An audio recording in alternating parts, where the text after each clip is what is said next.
Bonjour à tous et bienvenue, moi c'est Lauriane, ici je vous parle tricot, je vous parle laine, et comme chaque dimanche matin on se retrouve dans une nouvelle vidéo. Comme à chaque fois je suis très contente de vous retrouver, merci pour tous vos messages à chaque fois que vous me laissez, franchement c'est hyper encourageant et de voir que vous aimez encore et toujours mes vidéos, ça fait plaisir. Il y a des fois on se remet en question, je me dis que c'est peut-être redondant, c'est toujours un peu la même chose, c'est mon univers et il change pas beaucoup, mais non, vous êtes toujours là et franchement avec toujours plein d'encouragement, donc un grand merci à vous. C'est parti pour une nouvelle semaine, en plus il fait beau, il fait chaud, il s'annonce vraiment une belle semaine bien chaude, là ça fait du bien. Il n'y a pas à dire, même si on travaille ou autre quand il fait beau, c'est d'un coup beaucoup plus motivant. Aujourd'hui je porte mon t-shirt Stromboli, un modèle de Caitlin Hunter que je l'avais tricoté l'an dernier avec Sylvia Tricote les couleurs. J'avais eu un gros coup de cœur dès la sortie du patron et il s'avère que j'adore le porter. Si au matin je veux mettre un t-shirt mais que j'hésite, je sais pas trop lequel mettre, c'est quasiment sûr que je vais me tourner vers celui-là parce que je l'aime beaucoup, il me va bien, je suis super bien dedans. Donc c'est vraiment celui que je vais mettre c'est celui que je mets le plus, je pense, parmi mes t-shirts. Donc c'est un modèle qui se tricote du bas vers le haut, le mien est très long parce que j'ai voulu l'agrandir, mais il faut faire confiance au patron. Personnellement je tricote en mérino tencel. Mérino tencel. C'est ça, mérino tencel de chez Woolbags, et c'est détendu au lavage. Voilà, mais j'en suis vraiment contente, il est vraiment très très beau, je vous montre. Donc ce sont que ces points-là, c'est ce point ici avec la dentelle et le point ici de fausse torsade. C'est que ça tout du long, donc il peut faire peur, mais franchement il faut pas en avoir peur, il est pas compliqué, il est vraiment très très simple. J'ai pas fait les manches, je me suis arrêtée juste à la largeur du t-shirt. Voilà pour ce que je porte. Ah, on va pouvoir parler maintenant de mes tricots, et avec d'abord un ouvrage terminé, le châle Fizz with Biz de Bulbe Bizarre. J'étais pas très loin de la fin quand je vous l'ai montré la dernière fois, j'ai tricoté que sur lui ce week-end, j'ai tricoté dessus jusqu'à ce que je le termine. Je sais plus où j'en étais, mais je vais déjà vous le montrer. Donc le voici. Hop là. Alors, où est-ce que j'en étais? Je ne sais plus. L'intarsia, voilà, c'était la terre. Et là, il y avait juste un petit bout de bougainvillier à ce niveau-là. Ici, on a les côtes semi-torse. Et on terminait par une section de rayures. Donc vous voyez là par rapport à l'arête, là vraiment on va jusqu'à ne plus avoir de mailles. C'est vraiment le but de cette forme de châle, c'est vraiment de tout réduire d'un côté, il faut plus qu'il y ait de mailles. Et enfin pour faire le rabat, on a fait un I-cord. Donc on commençait l'I-cord à ce niveau-là. Hop, donc on fait l'I-cord pour rabattre les mailles. Donc on vient jusqu'à ici l'arête. Ensuite, on continuait en relevant les mailles sur cette partie-là jusqu'à la pointe du châle. Et on poursuivait sur ce deuxième côté de châle et on s'arrêtait à l'autre pointe. Alors, j'aurais pu, si j'avais voulu, j'avais largement assez de laine pour faire tout le haut du châle. Alors au départ, je pensais qu'on faisait tout le tour. Mais je l'ai vu quelqu'un l'avoir terminé sur Instagram et je me suis dit, tiens, il y a un I-cord que sur le bas du châle. Et c'est vrai que j'ai regardé après sur le bâton, c'était indiqué que ça. Donc j'avais de quoi faire vraiment tout le tour. J'adore faire l'I-cord, mais ça m'a pas pris longtemps de le faire. Je l'ai commencé le vendredi soir et je l'ai terminé samedi matin. Le vendredi soir, j'ai pas fait grand-chose. J'avais dû faire... Moi j'avais fait quoi? Peut-être ça le vendredi soir, et après tout le reste je l'ai fait le samedi matin. Non, ça avait été vite. Moi j'adore faire les icons, ça me dérange pas. Mais je me suis dit, j'allais respecter le patron, et je trouvais ça sympa en fait, d'avoir l'icord que en bas, je l'avais jamais fait, c'est soit il y a un icord partout, ou soit il y en a pas. J'ai trouvé ça rigolo d'en avoir que un de chaque côté. Et puis je vous l'avais dit, la bordure elle est propre, j'ai rien fait de particulier, on glisse même pas la première maille, on tricote toutes les mailles à chaque fois, moi. Mais elle est propre, donc c'est pas dérangeant, donc j'ai fait que le bas. J'ai trouvé ça rigolo. Donc là, il est pas lavé, il est pas bloqué, voilà. Je l'ai juste terminé et je voulais vous le montrer avant. Donc je vais le laver, je vais l'épingler. Je pense qu'il va encore bien s'étendre parce que vous voyez, il y a quand même pas mal de potentiel pour se détendre. J'ai rentré déjà tous les fils, il me semble, il faut juste que je vérifie, mais j'avais rentré mes fils au fur et à mesure. Et je sais que ceux de la corde, je les ai rentrés tout de suite une fois terminés. Et sinon, hop, quand on le place, Et ben là on voit bien toutes les couleurs. Bon, ça va pas du tout avec ce que je porte, hein, mais non, j'en suis vraiment contente. Je l'aime beaucoup. Très très joli. Donc lui il va partir au lavage et je vais essayer de voir pour le faire cette semaine pour vous le remontrer avant la fin de ce vlog. Mais une bonne chose de faite. Vraiment, je suis contente. Moi, j'ai bien aimé. J'ai bien aimé le faire, même si c'est toujours la même chose. Je sais pas, le jeu des couleurs. On alterne régulièrement entre toutes les techniques. C'était pas prise de tête. Moi, j'ai bien aimé le faire. Vraiment, voilà, si vous avez envie d'un premier châle à 3 échevaux sans vous prendre la tête, je trouve qu'il est vraiment très très bien. Dans les laines de Pauline, Bulbe Bizarre, justement, c'était ces laines.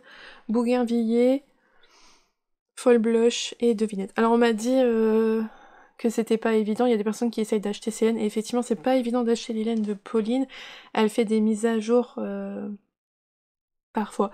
C'est pas, par exemple, c'est pas une mise à jour tous les lundis comme pourrait faire Didier au film d'Horus, non, c'est de temps en temps elle fait une mise à jour, donc vraiment faut la suivre. J'allais dire sur Instagram, mais vraiment non, suivez-la sur YouTube, c'est là où vous aurez le plus d'informations. Normalement, je crois que vers fin mai, il y aura une mise à jour. Et souvent, en fait, quand elle fait une mise à jour, c'est que c'est le temps d'un week-end, c'est ouvert, vous pouvez faire choisir les coloris, les laines que vous voulez, et vous passez commande à ce moment-là, puis elle va teindre et elle vous l'enverra après. Moi, c'est vrai que j'avais eu la chance, là, les 2 laines, les 2 pour le jacquard, les rayures, là, je les ai achetées lors de la vente qu'elle était chez Justine. L'an dernier, elle était venue faire une vente éphémère et elle revient cette année, donc ça fait que ça me permet de voir Célène en vrai et d'acheter pour une année. Et le devinette, c'était son calendrier de l'après. Voilà. Son calendrier de l'avant, il est déjà passé, vous ne pouvez plus l'avoir. Donc ça, c'est ce que j'ai terminé. Ensuite, j'ai un demi-ouvrage terminé, puisque j'ai terminé une chaussette. Voilà. La première chaussette terminée, les chaussettes tartines du livre de Tisserand Coquet. Je sais plus. Chaussettes douillettes, il me semble. Je vous avais quitté, j'avais fait mes rayures, il me semble. Oui, c'est ça. Donc on refait le joli point sur le pied. Alors par exemple, pour la taille enfant, les tailles enfants, il n'y a pas. On refait pas ce point-là. C'est juste des rayures et la pointe. Donc on revient faire le point qu'on a là sur la tige. Et ensuite, on vient faire la pointe. J'aime beaucoup là ce petit coloris avec les petits speckles comme ça là, oh, j'adore. Le dessous est tout en jersey, hein, parce que là devant on a quand même des torsades, donc ça serait pas agréable sous le pied. Donc le derrière est tout en jersey. Et voilà ma première chaussette de fête. Donc en laine Fabel de Drops. Alors mon chéri m'a dit c'est quand même fou de voir tant de techniques, de diversité sur les chaussettes. Il me dit, il ne pensait pas qu'on puisse faire autant de choses différentes sur des chaussettes, il trouve ça fou. Il me dit, entre les couleurs, les rayures, les points, les talons, il me dit, c'est incroyable tout ce qu'on peut faire comme chaussettes. Et c'est vrai que j'ai pas deux chaussettes identiques, moi, si. Les autorayantes, souvent, c'est des chaussettes tout en jersey, donc elles se ressemblent fortement, mais c'est vrai qu'il y a tellement de possibilités. Donc il me reste plus qu'à faire la deuxième. Voilà. Et je l'ai essayé, elle me va super bien, je suis vraiment contente. J'ai suivi les indications qu'il y a dans le patron. Alors j'ai descendu ma taille d'aiguille et je m'en suis rendu compte aussi avec mon châle, avec celui-là. Je pense que je tricote de plus en plus lâche. Et vraiment, je me relâche dans le tricot. Là, les chaussettes, donc je les ai tricotées en 2. Pour avoir un tissu un peu plus serré. Je suis passée en 2. Et mon dernier en cours sur mes aiguilles, c'est la couverture de bébé. Je n'ai encore rien commencé d'autre, hein. J'essaie d'avancer dessus, je me dis allez, je me motive, j'avance.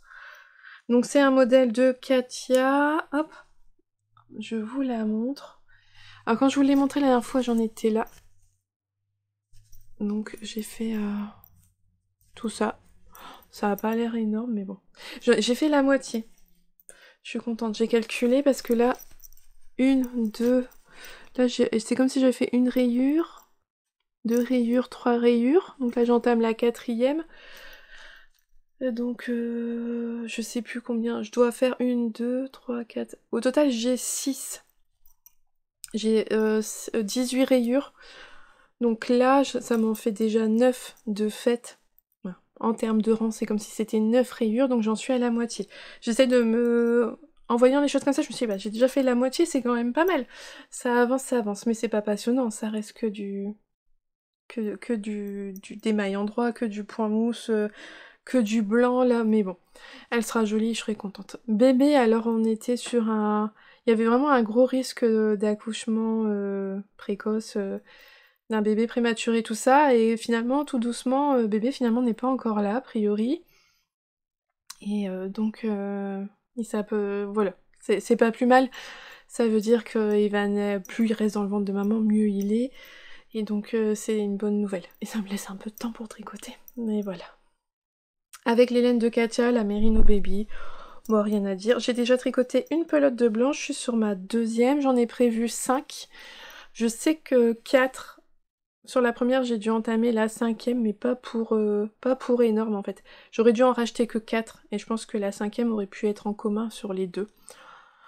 Vu comment elle est longue aussi après le lavage, je pense que 4 pelotes de blanc c'est suffisant également, parce que c'est vrai qu'elle s'agrandit quand même pas mal au lavage. Mais bon. Je vais la faire aussi grande que l'autre, autant de rangs, donc c'est-à-dire que vraiment, ben, je marque le nombre de rangs que je fais. Moi, je fais 12 rangs par rayure. Donc tous les 12 rangs, hop, je mets un marqueur, c'est comme si j'avais fait une rayure. Ça me permet de me voir progresser sur la couverture, tout ça, parce que sinon c'est quand même assez démoralisant. On se voit pas avancer en fait sur une couverture comme ça, tout en blanc. On se voit pas. Hop. Voilà, j'ai remonté mon anneau marqueur, comme ça, bah, je verrai la progression pour la prochaine fois que je vais revenir. Donc, je vais commencer mon gilet lisse, le Little de Andrea Mori, le Little Yellow Sweater. Dans les laines de laine et chaudron, j'ai lavé l'échantillon, voilà, je vous en reparlerai quand je vais commencer. Et puis, je vais voir peut-être quand même pour commencer autre chose, hein. J'ai encore pas mal de choses sur mes Make 9. Je commence à me dire que je vais pas réussir à les faire. Je suis partagée entre, il y a des choses que j'ai envie de faire, comme le gilet lisse, il n'était pas dans mon Make 9. Et... Parce que l'idée de faire que des trucs de mon Make 9, je sais pas, comme ça me bride, ça me restreint à faire que ça. Ouais, non. J'ai envie quand même de suivre mes envies, mais je me rends compte que il me reste quand même beaucoup de choses sur mes projets Make 9. Que on arrive au mois de juin, donc à la moitié de l'année, et que j'ai pas fait la moitié de mes projets, donc à voir. Donc je pense commencer mon gilet et peut-être commencer un châle. Je m'étais dit peut-être le Tramea de Audrey Borrego, parce que j'avais acheté le kit l'an dernier à la vente de Pauline, elle l'avait testé, et donc elle l'avait fait avec ses propres laines, et j'avais beaucoup aimé sa version qu'elle avait faite, et j'avais acheté le kit, elle avait fait des kits, et elle en avait lors de la vente éphémère chez Justine, et j'en avais acheté à ce moment-là. Et je me dis, ça serait peut-être bien de le commencer avant la prochaine vente de Pauline. Faudrait que je regarde ce que j'avais acheté l'an dernier, voir si j'ai tout tricoté ou pas. Je suis pas sûre. Mais je pense que j'ai quand même bien tricoté des choses, parce que ça, justement, c'était des laines achetées l'an dernier, donc c'est tricoté. Et je sais plus ce que j'avais pris. Après, j'ai fait le KN de Béatrice Mas, c'était avec les laines de Pauline, je les ai tricotées. Je me suis fait mon Playon que j'ai tricoté, c'était avec des laines achetées là-bas aussi. J'ai fait le Udara de Lilophile avec les laines achetées lors du tricoté. Le châle bouquet de fleurs séchées, c'était avec les laines achetées lors pas du tricoté, mais de la vente éphémère. Et comme quoi, j'ai bien avancé, hein. Et il me reste peut-être même plus que ce kit-là. Ah, ça serait pas mal. Oui, voilà. Bon, on en reparle un peu plus tard dans la semaine.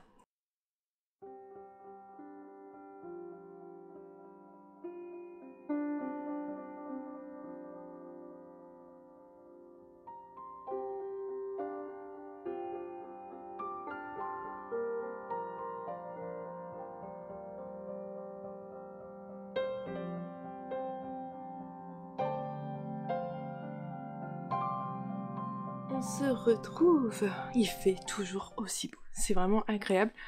Il faut qu'on en profite parce que ça va retomber apparemment. Ça va être une sacrée différence là avec le week-end. J'espère que chez vous il fait beau aussi et que vous avez pu profiter de ce beau temps, notamment le 1er mai. Aujourd'hui je porte mon pull, non pas le pull, le top Kadakes de Atelier Emily. Donc c'est un débardeur, voilà, qui se caractérise surtout avec la bretelle, où c'est un effet de petite tresse.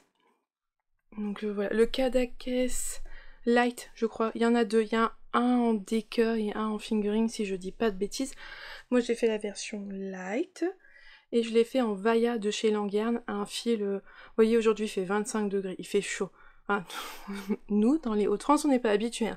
Non, il fait quand même vraiment bien chaud. Bah, je suis bien dedans. C'est vraiment un fil très très agréable à tricoter, à porter. Et il a un petit effet chiné, j'aime beaucoup. Je sais que c'est pas... Je crois qu'il n'y a pas énormément de couleurs pour ce fil-là. Mais bon, voilà, il y a quand même une bonne dizaine de couleurs, il me semble. Mais c'est vrai que c'est pas non plus... c'est pas un fil fait pour faire du jacquard, tout ça. Donc c'est vrai que vous n'avez pas un grand panel de couleurs comme par exemple la Javol de chez Languerne. Mais il y a quand même pas mal de couleurs sympas. Et franchement, ouais, pour l'été, c'est un très chouette fil. Alors, aujourd'hui, je vais vous refaire un petit point sur mes tricots. Et notamment déjà, le châle Fizz with Bees. Parce que je l'ai lavé. Voilà, j'ai profité, il a fait super beau, je l'ai lavé le matin, je l'ai mis à sécher, l'après-midi il était sec. Alors je suis contente parce que à peine je l'ai mis dans l'eau était devenue toute rose. Vraiment elle était, voilà, elle est passée au rose. Alors j'ai couru, parce que donc je l'ai fait dans la salle de bain, j'ai couru à ma cuisine chercher du vinaigre pour en mettre dedans, parce qu'on dit que ça permet d'éviter que les couleurs, que les laines dégorgent le vinaigre, ou que les autres laines prennent la couleur, je sais pas. Je crois que c'est surtout pour éviter que ça dégorge. Mais bon, c'était trop tard, hein, ça avait commencé déjà à devenir rose. Alors je l'ai pas laissé longtemps dans l'eau, parce que moi je voulais que celui-ci, là, mon coloris devinette, qui était naturel avec plein de speckles roses, bah reste assez blanc en fait. Alors je pense qu'il a pris un petit peu de rose, il me paraît un peu plus rose que ce qu'il était au départ. Mais c'est pas choquant, c'est pas non plus devenu tout rose, on voit quand même bien le contraste avec les autres couleurs, donc ça me dérange pas. Donc ouais, je l'ai laissé, allez, 7-8 minutes dans l'eau et je l'ai sorti, je l'ai essoré tout de suite à la machine, et puis je l'ai mis à sécher. Donc voilà, il est terminé. Il est vraiment beau, j'en suis contente. Donc, le Fizz with Bees de Pauline, Bulbe Bizarre. D'ailleurs, en parlant de Pauline, j'ai regardé ce que j'avais acheté l'an dernier lorsqu'elle était venue faire la vente chez Justine, une tasse de filet d'aiguille. J'ai regardé ce que j'ai acheté, j'étais revoir l'épisode l'an dernier, et ben figurez-vous que j'ai quasiment tout tricoté ce que j'avais acheté à ce moment-là. Je suis quand même pas peu fière de moi. Donc effectivement là, il y avait 2 échos que j'avais achetés lors de cette vente, et la seule chose qui n'est pas encore tricotée et qui ne le sera pas avant, ce sont ces laines-là, ce pack-là. C'était le kit pour faire le châle Tramea de Yarnflex. Donc j'ai prévu de le faire bientôt, mais bah, il n'est pas encore commencé. Voilà. Ce sont les dernières laines qui me restent de la vente précédente à tricoter. Alors sinon, au niveau de mes tricots, ce que j'ai... Ma couverture de bébé. Ah, d'ailleurs, je suis nounou à nouveau. Ça y est, bébé est né. Donc on avance, mais pas trop, ça va. C'est pas un grand... c'est pas... Il est pas considéré comme prématuré, je crois. Ou alors un petit prématuré. Bon, voilà, pas un grand prématuré. Et il va bien, il se porte bien, tout ça. C'est une toute petite crevette, mais trop mignonne. Bref, je suis un nouveau nounou. Donc ça y est, mon équipe, ma petite tribu est complète pour le mois de septembre. Ils sont tous nés. Et donc, bah, sa couverture, elle est pas encore finie. Hop là. Il a fallu 9 mois pour que ce bébé arrive. Il faudra au moins 9 semaines, certainement, pour que ma couverture, elle arrive. Je sais même pas combien de temps j'ai commencé. Alors là, ça y est, je me suis dit, je reprends la même technique que j'avais fait pour la première, c'est-à-dire que je tricote 6 barres de point mousse par jour, soit 12 rangs. En fait, une rayure, moi, par rapport à mon échantillon, en fait, j'avais regardé le bâton, ils nous disent, là, vous voyez, la ligne de jeté, on a un certain nombre de centimètres à avoir. Donc moi, j'avais mesuré combien de centimètres ça me faisait. Moi, c'est... j'allais dire 12 rangs, mais non. C'est 24 rangs. 12 rangs, 12 barres de point mousse. Vous voyez, quand on voit là une barre, la deuxième, bah c'est en fait une barre, c'est le... Il y a le rang en droit avant et le rang en vert qui représente la petite barre de point mousse. C'est une barre de point mousse, c'est 2 rangs. Donc c'est pour ça que chaque fois je me dis 12 rangs parce que c'est 12 barres de point mousse, mais non, donc c'était 24 rangs. Moi une rayure, c'est 24 rangs. Donc toutes les 24 rangs, je changeais de couleur. Et là, bah, pour me repérer visuellement, tous les 24 rangs, je mets un petit anneau marqueur. Et donc je fais 12 rangs par jour. Voilà, comme ça avance. Et là, je suis à la moitié d'une rayure, on va dire ça comme ça, hein. Et donc quand je l'aurai fini demain, parce que pour aujourd'hui j'ai fini ma répétition, c'est la première chose que je tricote dans la journée. Je commence par ça tous les jours, voilà, il n'y a pas le choix. Bah, j'aurais fait les 2/3 demain, j'aurais fait les 2/3 de la couverture. Donc il me restera plus qu'un tiers à faire, c'est-à-dire bah, tout ça à tricoter mais en blanc. Donc soit 5 rayures plus la bordure. Ça devient bon. Bah oui, là je me motive, il faut que ça soit fait. C'est pas, voilà, je vous le dis tout le temps, c'est pas passionnant, mais en tout cas le fil est très agréable à tricoter. Après voilà, c'est pas prise de tête du tout, c'est zéro cerveau devant la télé, en voiture, alors là c'est parfait. C'est pas compliqué du tout, mais maintenant bah, il faut qu'elle avance, un bébé est né. Mais par exemple la première elle a toujours pas été offerte. On a revu les parents là, mais on les a pas vus chez nous en fait. On est tombé sur eux dans la rue. Et donc je vais les rencontrer bientôt, ils vont bientôt revenir à la maison me présenter le bébé, donc ils vont bientôt avoir leur couverture. Donc là je sais que le bébé vient de naître, j'ai quand même au moins 2 ou 3 semaines devant moi avant qu'ils viennent le présenter à la maison, à moins qu'ils soient hyper pressés. Et donc dans ces cas-là je serai un petit peu en panique. Mais bon, on essaiera de traîner un peu les choses si la couverture elle est pas faite. Ensuite dans ce joli sac de petites couseuses et compagnie, j'ai mis mes chaussettes. Alors les chaussettes, j'ai pris le livre. Hop. Le livre de Tisserand Coquet. Et donc, voilà où j'en suis de la deuxième. Je ne sais plus où j'en étais quand je vous l'ai présenté la première fois. Bon, bref, j'ai fait donc toute la tige, le talon renforcé à gousset, toutes les diminutions du gousset, et là je suis sur le pied tout droit. Donc je sais plus, je crois que j'avais calculé, il doit me rester 3 rayures violettes à faire. 1, 2, 3, 4, 5, ah non, 1, 2, 3, 4, 5, 6, 7. Non, encore 2 rayures après celle-ci. Encore 2 rayures et on refait la dentelle et la pointe. Donc doucement mais sûrement ça devient bon. Voilà mes 2 chaussettes. Alors, vous voyez par exemple là, le changement de rang se fait là. J'ai utilisé les conseils, j'ai suivi les conseils qui étaient recommandés dans le livre pour faire le... comment dire, pour faire les changements de fil au niveau là des rayures et ça s'aligne bien. Donc j'ai suivi ce qui était dans le livre. Il y a plein de techniques, moi, plein. Il y en a notamment 2. Soit en fait, on fait tout, c'est souvent la même chose, c'est le premier rang, par exemple là, le premier rang de violet. Le premier rang de violet, donc on tricote toutes les mailles, et arrivé au deuxième rang, la première maille, alors soit on la tricote pas, on la glisse, ou là, bah, dans ce cas-ci, elle préconise de tricoter cette maille avec la maille en dessous, et le rendu, il est vraiment propre. Vous voyez, ça se met, c'est quand même propre. Alors je le vois bien, là, je vois bien que c'est ici. Le changement de fil, parce que si je vous montre par exemple, sur l'autre chaussette où il n'y a pas de changement de fil, ça se voit.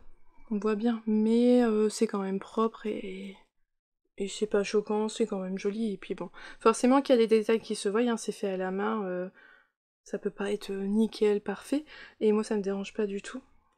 Mais je trouve quand même que le rendu il est propre. Et alors c'est encore moins voyant, par contre avec les diminutions là, c'est vraiment parfait. Au niveau des diminutions, le changement de fil, alors là ça passe complètement inaperçu. Donc là par contre, c'est top. Donc l'objectif, bah, c'est de les terminer la semaine prochaine. Au niveau des fils, ça a l'air d'aller, je pense que ça va passer dans une pelote de chaque, sachant que moi je fais une taille, j'ai 72 mailles, la longueur du pied, je fais pour un pied de 24 cm de long, j'ai fait tout ça de rayures ici, on peut changer, on peut en faire moins, voilà, donc moi je arrive là, elles sont molles, hein. Il n'y a pas grand chose, il n'y a plus grand chose dans mes pelotes, mais je pense pas manquer de fil, je pense que ça va passer dans mes 50 grammes de chaque couleur. C'est le seul bémol de faire des chaussettes du haut de la tige vers les orteils, comment on dit déjà? cuff down. Parce que ben, quand on manque de fil, par contre, on est embêté au bout. Mais je pense que ça devrait le faire. J'ai l'impression d'avoir plus de vues, je sais pas. J'allais dire, j'ai l'impression d'avoir plus de violet que de blanc. Moi, je suis pas sûre. Mais je pense que ça va le faire. Donc ça, le finir la semaine prochaine. J'ai donc commencé mon gilet, le lisse de Andrea Mori. J'ai mis dans ce sac-là, un sac clap-clap là. Je l'avais eu à Noël dans une box de The Woolly Skin. Je ne connaissais pas la créatrice. Est-ce qu'elle a une étiquette quelque part? Non, je sais plus. Je crois que c'est l'outre. Il y a son pseudo, il y a le mot loutre dedans, il me semble. Je sais plus. Non, je doute. Bref, toujours été que voilà, j'aimais beaucoup. Il y a un petit chat, un petit chien, mais il y a un petit chat aussi. Et il est, comment dire, il est rembourré, matelassé. Donc il est vraiment très rigide en fait. Et c'est vachement bien pour tenir, il tient vraiment bien droit. Bref, j'ai commencé mon gilet. Alors, il est super grand pour pas grand chose dedans, parce que j'ai pas bobiné les autres des chevaux. Donc je vous l'avais dit, c'est un gilet qui se tricote du bas vers le haut. Oh, ça fait longtemps que j'ai pas dit les mots, je sais plus comment on dit du bas. Bottom up? Ouais, bottom up. On monte. Et commencer dans l'autre sens alors?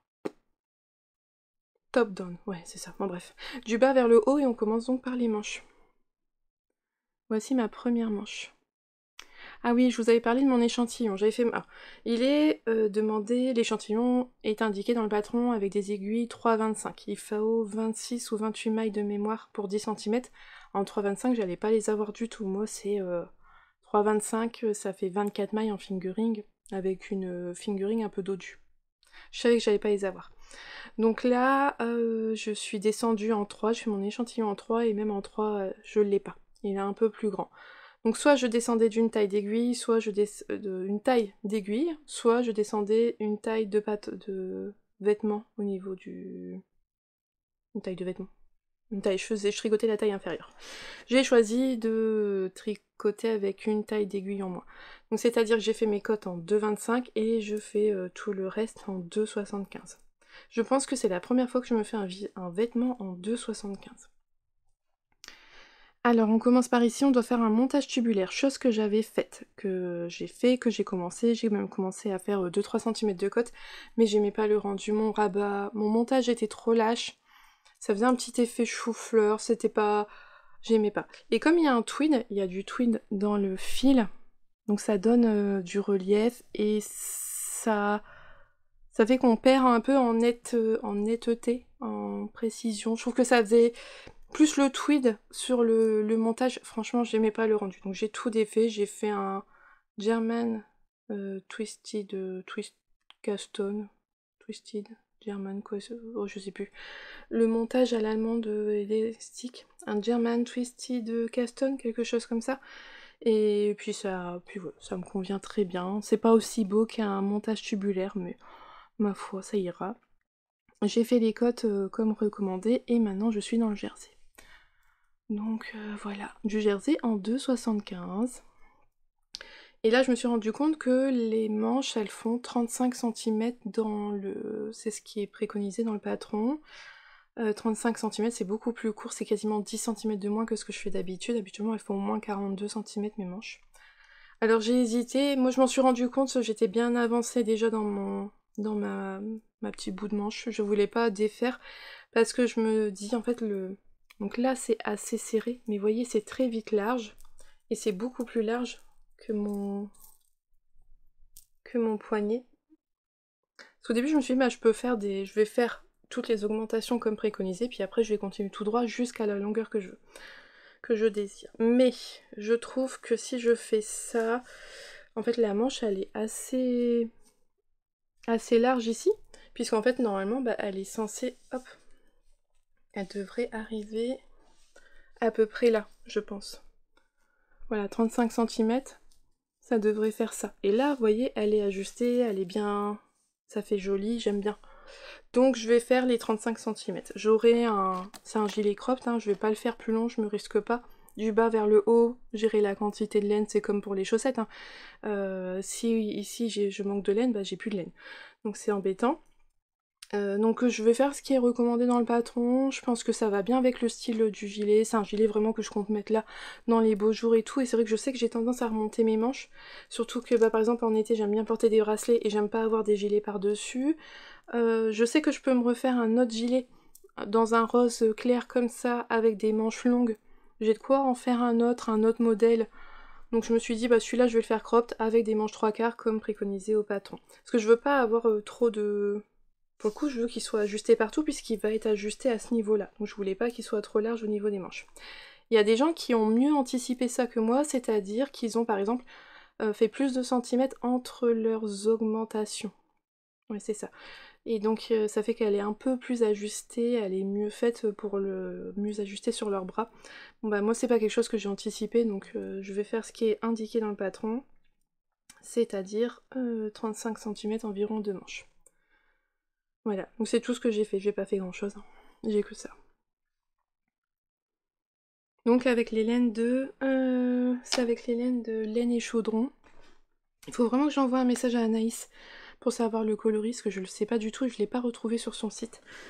Mais dans sa base, sauge blanche, donc c'est avec des petites nobs blanches. Ça c'est pas commun, j'aime beaucoup. Très agréable à tricoter. Donc voilà, ça c'est parti, on pourra suivre ça au fur et à mesure la semaine prochaine. Et j'ai rien commencé d'autre, parce que vraiment il faut que j'avance sur ma couverture, et en ce moment je prends moins le temps de tricoter. Il a fait beau, on est sorti, on a profité, on fait pas mal de travaux cette année, hein, des travaux. Oui, on a fait plein... on a fait des travaux, on a fait pas mal de petits aménagements dans la maison, on en a encore prévu d'autres, donc c'est vrai que ça prend du temps et je tricote un petit peu moins. On va parler broderie, parce que j'ai terminé ma petite broderie, ça y est. Bon, après, elle est pas très grande, hein. Mais voilà, mon petit papillon est fini. Trop contente, je suis vraiment contente. J'ai pris beaucoup de plaisir à le faire, j'aime bien. Ça me change du tricot, et quand je le fais, vraiment, je me concentre qu'à ça me détend, c'est... Oh non, j'aime beaucoup. Donc voilà, le premier est fait. Donc pour rappel, ça vient du livre 10 leçons pour apprendre à broder de Martine Biesi. J'ai vu que devant, en fait, il y a toutes les photos, je peux vous montrer facilement en fait tous les modèles qu'il y a. Donc ça, ce sont les modèles pour débuter à apprendre. J'ai fait le papillon, vous voyez, il y a un petit modèle par leçon, on apprend à chaque fois un nouveau point, une nouvelle technique. Je vois pas ce que je vous montre. Là, donc ça, c'est en fait la leçon 1 à chaque fois, le premier motif simple, et à chaque leçon, il y a en fait 2 motifs, un simple pour les débutants et un pour les plus expérimentés. Regardez comme c'est beau. J'adore, c'est vraiment magnifique. Donc il est vraiment bien fait, il est vraiment fait pour apprendre. D'ailleurs, l'une d'entre vous m'a laissé un commentaire quand je vous avais montré le kit de broderie manga où c'est marqué spécial débutant. Et c'est vrai que je rejoins parfaitement la personne, elle me disait que c'était le côté débutant, c'était notamment parce qu'on avait en fait tout le matériel nécessaire dedans, mais qu'effectivement les points, parce que je vous avais cité les points et que effectivement tous les points sont pas accessibles aux débutants, que déjà ne serait-ce que de comment reporter le motif sur le tissu, tout ça, moi c'est plein de choses, c'est plein de techniques à apprendre. Et donc voilà, que vraiment c'était le... Ouais, ils ont marqué débutant pour le faire vendre, pour voilà, pour se dire ah on va commencer avec ça, mais qu'il faut quand même déjà un certain niveau. Donc je suis vraiment bien contente d'avoir eu ce livre-là, et je le trouve vraiment bien fait, j'avance petit à petit avec, c'est très bien expliqué. Donc non, vraiment ravie. Donc j'ai fait le premier, le papillon, donc je vais attaquer le deuxième qui est... Ah oui, Hello Spring, voilà, je vais le faire. De toute façon j'ai déjà imprimé les petits... Les bâtons, je les ai, il n'y a plus qu'à. Et après, ça sera le bouquet de fleurs. Ah, ça va être vraiment joli. Mais voilà, la première est faite. Et j'ai même pensé à ramener les fils. Ça, c'était le fil que j'avais utilisé pour broder. Là, vous voyez bien les nuances. Je vous avais dit, hein, c'est un fil de laine amourée. Je vous montre. Voilà, fil de broderie, 100% soie. Et les deux autres coloris qui me restent, marron et orange. Je les avais eu donc dans le calendrier de l'automne qu'elle avait fait l'an dernier. Elle avait fait un calendrier de l'Avent. On ouvrait une case chaque jour du mois de septembre jusqu'à l'automne. Je sais pas du tout si elle revend les fils, si elle en vend des fils à broder teint main sur sa boutique, mais en tout cas il est très agréable à utiliser et il m'en reste encore beaucoup, j'ai pas utilisé grand chose finalement pour faire mon papillon. Mais j'ai toute une boîte, on a rangé toute notre chambre, tout a été bougé de peu. Ah, elle est peut-être là. Elle est là. Je sais pas encore où sont toutes mes affaires.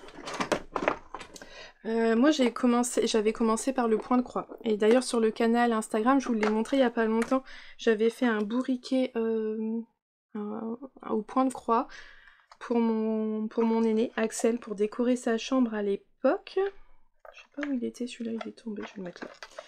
Et donc en fait du fil, j'en ai beaucoup, j'ai beaucoup de fils DMC. J'essaye de bien les remettre.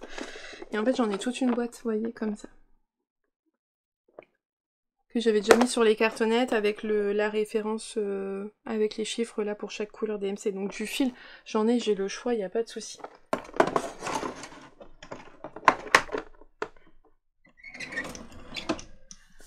Donc c'était pour mes encours. Voilà, ma broderie est terminée, ma couverture ne sera pas terminée pour la semaine prochaine parce qu'il me reste encore un jour pour finir le deuxième tiers et donc il me reste 10 jours pour faire le dernier tiers, si je reste toujours sur ce rythme-là.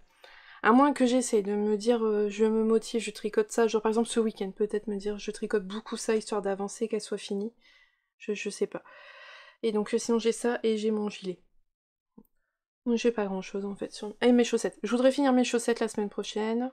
Essayer peut-être d'avancer sur ça. Après je pense que je vais faire les chaussettes pour mon garçon Axel, mon aîné. Je voulais lui faire une paire de chaussettes rétro gaming, je crois. J'ai déjà regardé dans mes mini tout ça ce que je voulais. Je pense savoir quoi vouloir pour les faire. Donc, je pense que ça sera les prochaines chaussettes que je vais lui réaliser. À voir. Alors maintenant un peu de blabla. Je vous avais parlé la semaine dernière du mandrin. Vous savez, le thé en bois pour remettre les échevaux, les cakes en écheveau. En tout cas, moi je l'utilise notamment pour ça. Et l'une d'entre vous m'a partagé un conseil. C'est vrai que j'en avais vu passer sur internet quand j'avais recherché comment faire un mandrin. C'est en fait on utilise tout simplement des tuyaux en PVC et des coudes en fait, que vous trouvez dans n'importe quincaillerie, rayon, plomberie. Vous savez, des simples tuyaux en PVC avec des coudes, et comme ça en fait c'est très facile de se faire un mandrin. Donc au lieu de le faire en bois, parce que voilà, je vous l'ai dit, moi, mon conjoint est menuisier, donc forcément le bois, nous on n'a pas de difficulté. Mais moi personnellement tout seul je me risquerais pas trop, je suis pas très bricolage.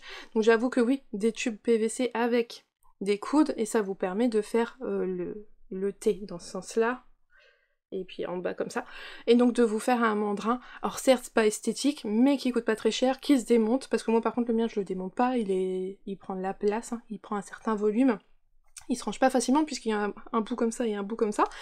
Mais voilà, donc c'était une super idée que je vous repartage, faire avec des tubes en PVC, de plomberie, tout ça avec des coudes, facile à faire, facile à démonter pour le ranger, si jamais vous désirez en faire un vous-même. Voilà, ça c'était la petite chose que je voulais vous partager. Je crois qu'après c'est tout, on a fait le tour. Et je pense qu'on va pouvoir parler tricoter.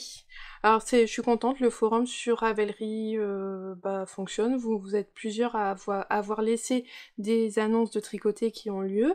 Il y en a quand même pas mal en fait. Alors il y a des régions où j'ai encore rien du tout, mais il y a des régions où il y en a quand même quelques-uns, donc n'hésitez pas à aller voir, juste à aller voir. Vous n'êtes pas obligé d'écrire ou quoi que ce soit, mais juste au moins vous pourrez voir. Pour se renseigner, n'hésitez pas. Il y a aussi pas mal de monde qui recherche des tricotés près de chez eux, tout ça, donc n'hésitez pas aussi à aller voir dans les messages si jamais vous pouvez renseigner quelqu'un. Et d'ailleurs, il y avait une personne qui avait demandé un tricoté à Bourg-en-Bresse, et il y en a un. Il en existe un à Bourg-en-Bresse, et il suffit d'aller sur Instagram sur le site Tricotin01 pour se mettre en contact avec les personnes qui gèrent le tricoté et savoir où ça a lieu, quand est-ce que ça a lieu. Donc voilà, près de Bourg-en-Bresse. Et ensuite, alors c'est passé l'information... Ah non, c'est ce samedi-là, mais pour vous ça va être passé. Il y a un tricoté à Landerneau, au salon de thé à l'est de la Lune. Donc le prochain avait lieu là, ce samedi 3 mai à 14h. Donc je ne sais pas si tous les combien de temps a lieu le tricoté, mais n'hésitez pas au pire à vous renseigner auprès du salon de thé à l'est de la Lune, à Landerneau. Voilà, il y en a donc un là-bas de tricoté qui a lieu. Et j'en ai un petit dernier à vous partager qui aura lieu le 10 mai à la librairie Catigore à Aigues-Mortes, à partir de 14h30 dans le Gard. Voilà pour les petites annonces tricotées de cette semaine. On est arrivé au bout de cet épisode pour cette semaine, j'ai l'impression qu'il n'y avait pas grand chose, j'ai pas reçu, voilà, rien. Autant la semaine dernière j'avais pas mal de choses à vous montrer, autant cette semaine, il n'y a pas d'achat, pas de réception du tout, donc c'est un peu plus court. On se retrouve donc la semaine prochaine avec des chaussettes terminées, une belle avancée sur ma couverture, j'aimerais bien. Il y aura eu la vente chez Justine, la vente de Pauline Bulbe Bizarre. Ah, faut que je refasse. On est début mai, j'ai pas encore fait mes totos de laine. Je suis bien dans mon défi 2024. Si je peux vous dire. Est-ce que je l'ai inscrit? Non, je l'ai fait sur papier, je l'ai pas encore mis sur la petite image. Non, je l'ai pas. Sur le défi 2025 grammes. Ça avance bien, je suis mieux que l'an dernier quand même. Non, ouais, ça va. Je suis pas trop mal. C'est pas non plus. J'achète quand même de la laine. Tout ça, j'en ai quand même acheté pas mal ce mois-ci. Mais je m'en sors bien. Donc je suis contente, on tient le bon bout, ça va. Donc en attendant, je vous souhaite une belle journée ou une belle soirée en fonction de quand est-ce que vous regardez cette vidéo, et surtout un bon tricot, et je vous dis à bientôt. Bye!